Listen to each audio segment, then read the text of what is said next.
Welcome to the preseason spotlight. In this video, we're going to introduce the biggest changes coming for the jungle, objectives, and items in the 2015 preseason.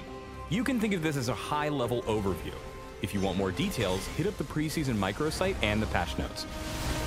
Before we get to the krugs and gromps of what's changing, let's talk about the big focus for 2015, strategic diversity. In other words, it's giving you more paths to victory, so your in-game decisions matter just as much as the champions that you pick. Alright, jungle. Important thing here is jungle diversity. Sounds an awful lot like last year's preseason, but we're taking a different approach for 2015. We've got new item paths, Smite's got some shiny upgrades, and we're making monsters tougher to better differentiate between your Warwicks and your Rami.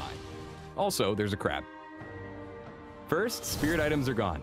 Hunter's Machete now upgrades into 4 new items, each changing Smite in a different way.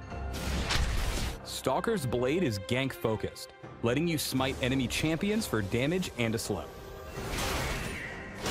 Poacher's Knife is for the counter junglers, giving you bonuses when smiting down camps on the enemy side of the jungle. Skirmisher's Saber is a dueling upgrade.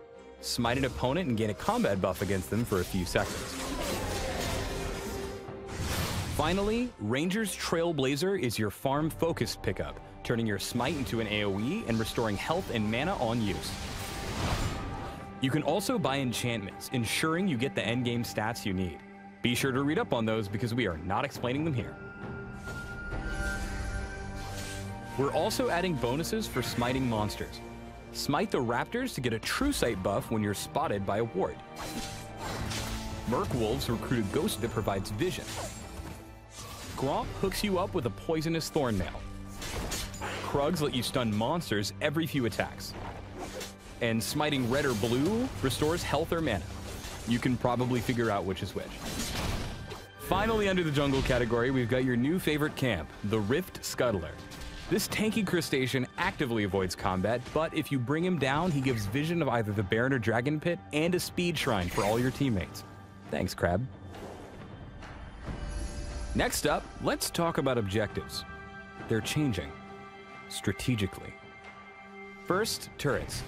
There are new regenerating shields on the inner turret which spread to nearby allies, providing extra safety against sieging. And yes, what you're seeing, that's a laser.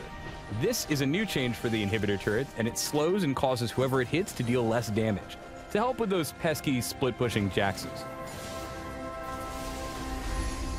Baron's a badass now, instead of a late-game snack.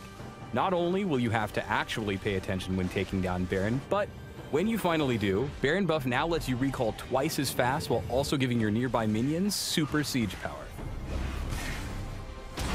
Dragon and turrets have always had similar rewards. Gold. To create strategic differences, Dragon now no longer gives gold, but grants a permanent stacking buff on kill. The buffs go up as your team secures more dragons, adding up to the Giga Stack bonus. Kill 5 dragons for your team, and you're gonna hit like a monster truck wearing a suit of larger, cooler monster trucks.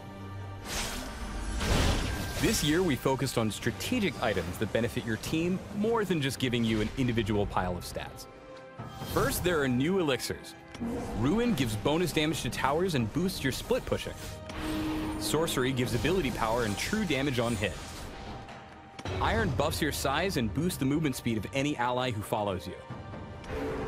And Wrath gives attack damage and some lifesteal.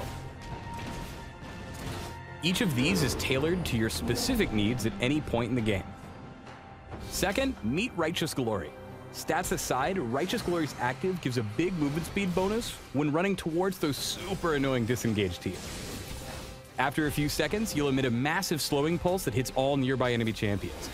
Sadly, the movement speed bonus does not scale up with how annoying the enemy team is. In short, the philosophy we're pursuing is around the ways you look to win and the paths to victory your team can take. And this is just the beginning. Preseason is a time when we can experiment heavily with League to bring it to a better place, and there are a lot of changes we haven't mentioned in the video.